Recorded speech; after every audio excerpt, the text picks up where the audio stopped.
I have an idea, kind of, well, actually a couple ideas, work in progress, as it were, and it's so much easier to talk about them than to write about them. But before we can get to the idea, we have to talk a little bit about magic in the DCC RPG, because the idea flows from that. And before we can even talk about magic in the DCC RPG, we want to talk a little bit about magic in Dungeons and Dragons. Magic in Dungeons and Dragons, especially over time, has sort of acquired a force of nature kind of connotation. Magic exists, it operates by certain laws, just like the law of gravity, just like the laws of thermodynamics. And over time, wizards and others who have studied magic have come to understand the rules and laws that pertain to it, and they kind of work out a system of magic. So, such that, and this is the way that it's reflected in the rules, every time someone casts Magic Missile, the same thing happens. You end up with missiles. I mean, more powerful casters create more missiles, or they might have their what's the word I'm looking for? Meta magic.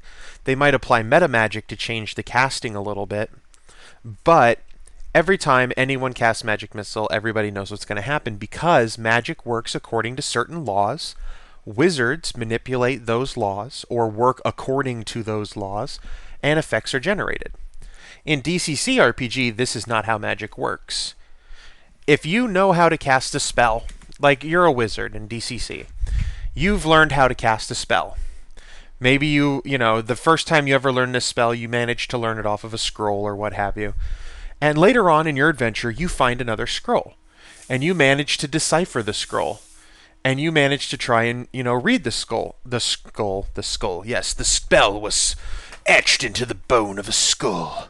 No, you read the scroll, nothing happens. Why did nothing happen? Because magic doesn't work according to your predictable rules.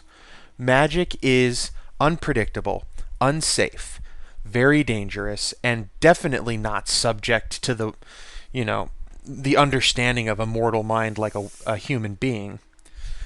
So what wizards do in DCC RPG is they make pacts with patrons.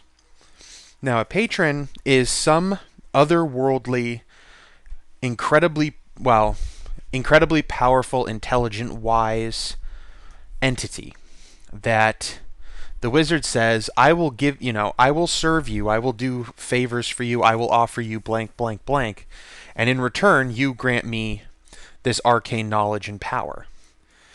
And there's a bunch of different I shouldn't say there's a bunch of different examples, but these patrons could be angels or demons or far Cthulhu entities from beyond the stars.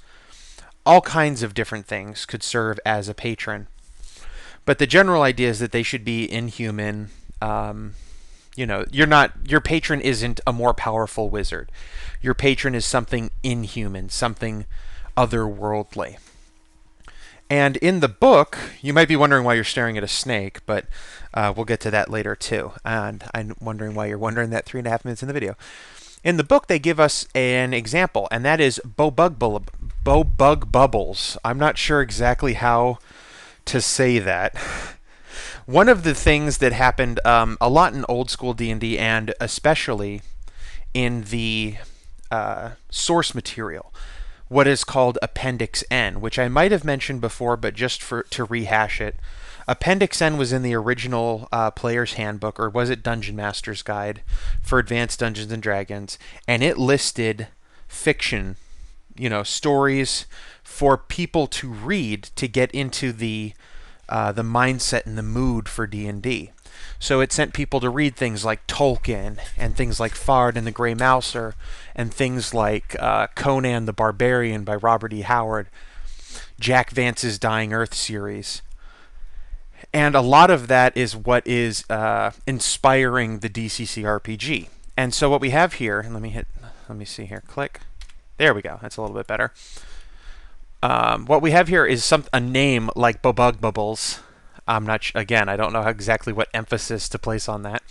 But it's just this weird, inhuman, ugly name for who is apparently a demon lord of amphibians. And when you have these patrons in the game, there's certain game rules that go along with them. One, you have the Invoke Patron spell. This is where you, the wizard, need some sort of help. So you ask your patron, who resides, in some other dimension, but you have some link to them, some manner of communication, and you say, "Dude, I need some help," and you roll your spell check. That's another thing I should have mentioned earlier, too. In the unpredictable nature of magic, when you cast a spell, you roll a check, and then based on your check result, you get a different effect. Now, Invoke Patron is a spell, so I'm going to show you how this works. Because it's not just better, like Magic Missile suddenly gives you more missiles. So if you were a devotee, as it were, of Bubbles, and you said, "Dude, I need some help," and you rolled a 12 to 13, then you're going to get plus 1d6 strength. If you roll 14 to 17, he sends a 20-foot by 20-foot plague of toads that swarms around for 1d6 rounds and attacks your enemies. If you roll 18 to 19, a giant toad's mouth erupts from the ground and bites in one guy for 2d6 damage. 20 to 23, he sends a devil frog who walks around and attacks. 24 to 27, a barbed salamander. So you can see how the effects are not the same thing, but stronger. The effects change as it goes, and that's part of the unpredictability of magic. Now, in this case, you're asking the Demon Lord of Amphibians to help you out, and so, I mean, you have this idea, okay, well, it's at his whim what he wants to do. But all magic kind of works like this. Magic Missile maybe does send out a magic missile each time, but how it works and how much damage it does and what it can and can't do changes drastically based on how well you roll on your spell check. Another thing that happens with a patron is that since you're being granted this arcane knowledge and power through the activity of a patron, there's a chance of contracting a taint. Your magical power is kind of being filtered through your patron. They have the ability to manipulate magic, and then they kind of siphon it over to you, and so it kind of is tainted by passage through them. And every time you cast one of your patron's spells, there's a 1% cumulative chance that you develop some amount of taint. And for example, for Bubbles, down here, you might have buzzing, biting flies appear around you, or you're constantly wet with moisture, or you take on a distinctly batrachian air, which means you look more toad-like. Or every time you cast a spell, the area around you smells like swampland. Or whenever you cast a spell, your legs change kind of like frogs' legs. Or whenever you cast a spell, toads appear around you. And that kind of betrays to other people, that you are a devotee of Bubbles. Now, it's not a worship kind of thing. Clerics worship their deities and are granted spells for being good servants.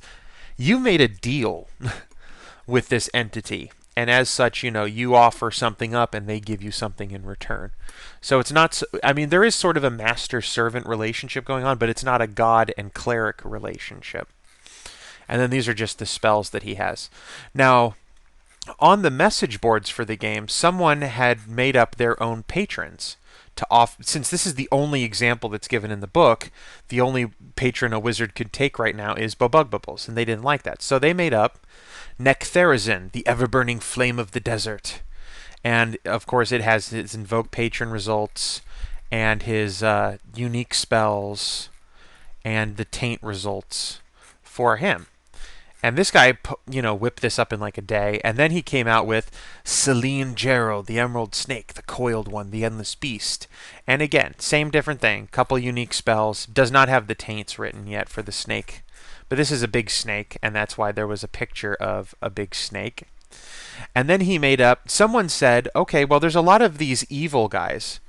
Nectherazin is this weird fire dimension guy, kind of elemental, but Bubbles is explicitly a demon lord.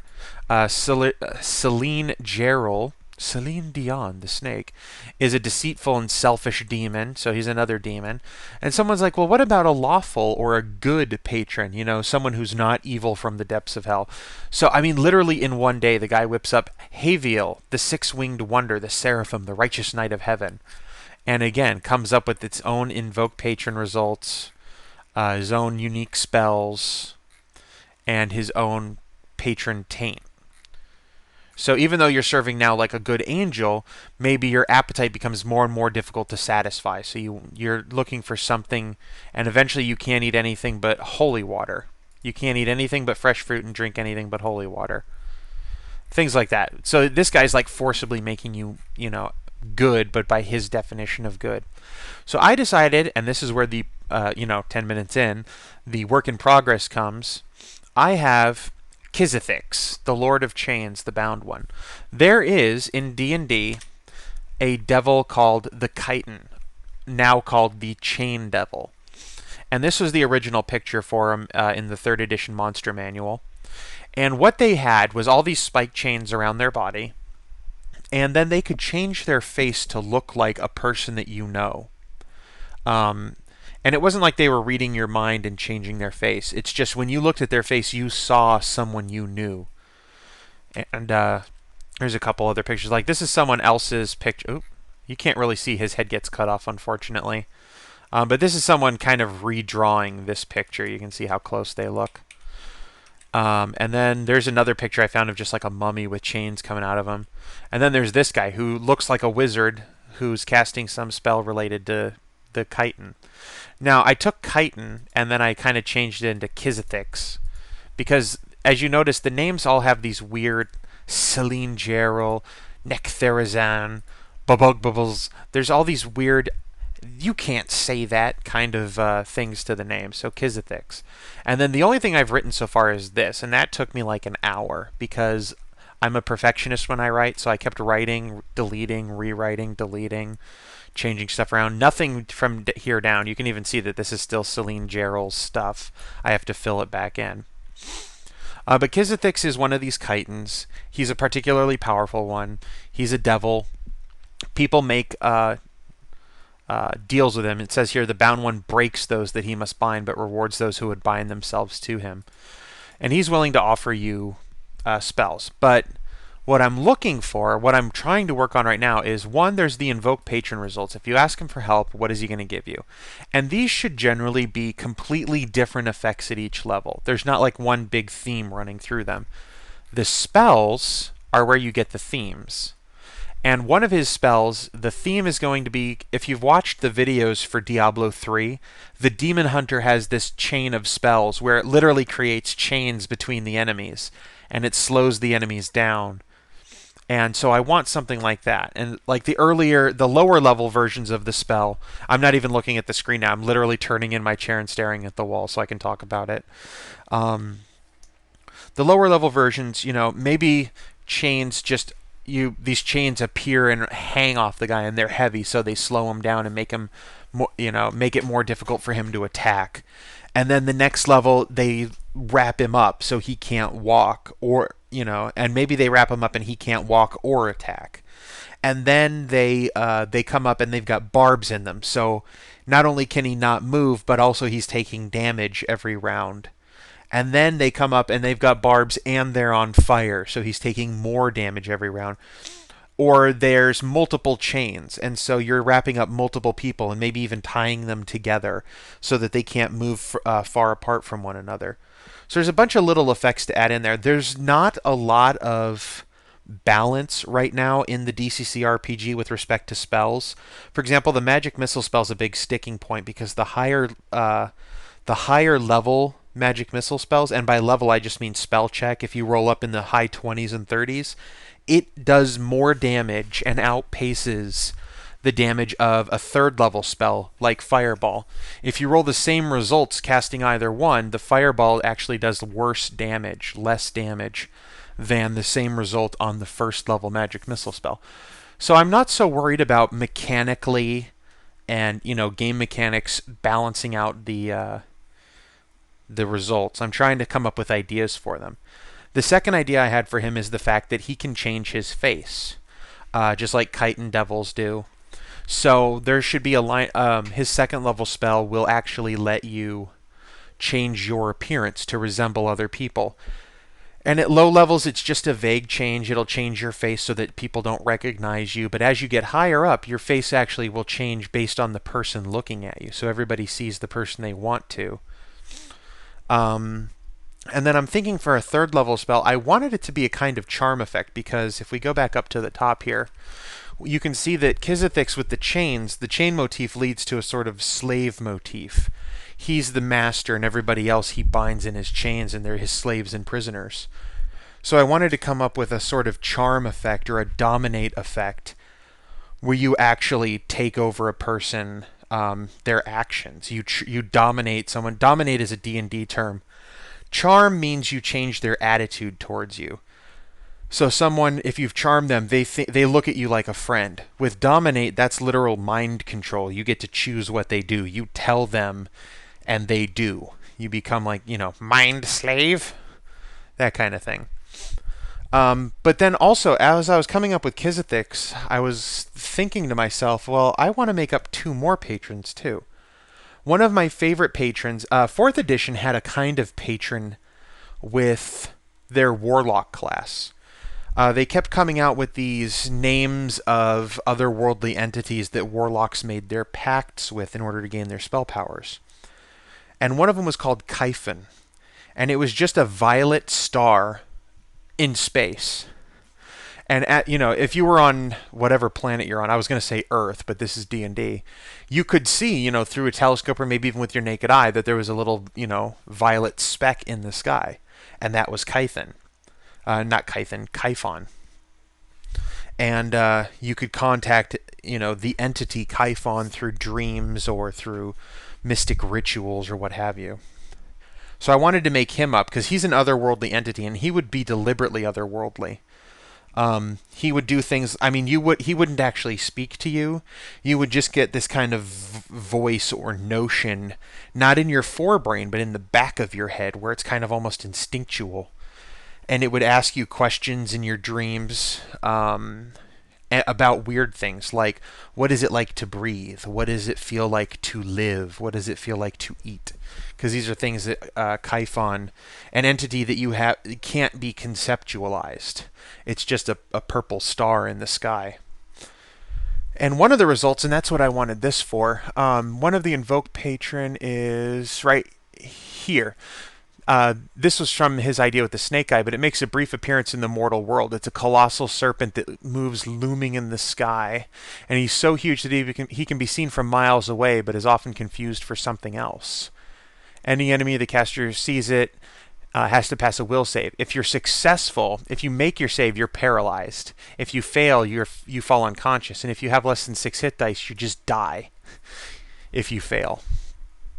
Caiphon would have I would just basically steal that exact same ability. Only now that purple speck in the night sky suddenly just zooms forward at incredible speed, so that speck grows until it covers the entire sky above you.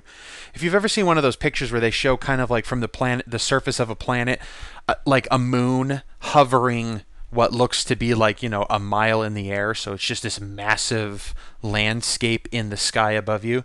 Caiphon does that, except that big purple star kind of looks like an eyeball staring down at you, to the point where people who, pass their save are paralyzed with fear, people who fail their save just faint, and people who are too weak and fail their save just die outright. That's a cool idea. I like that idea.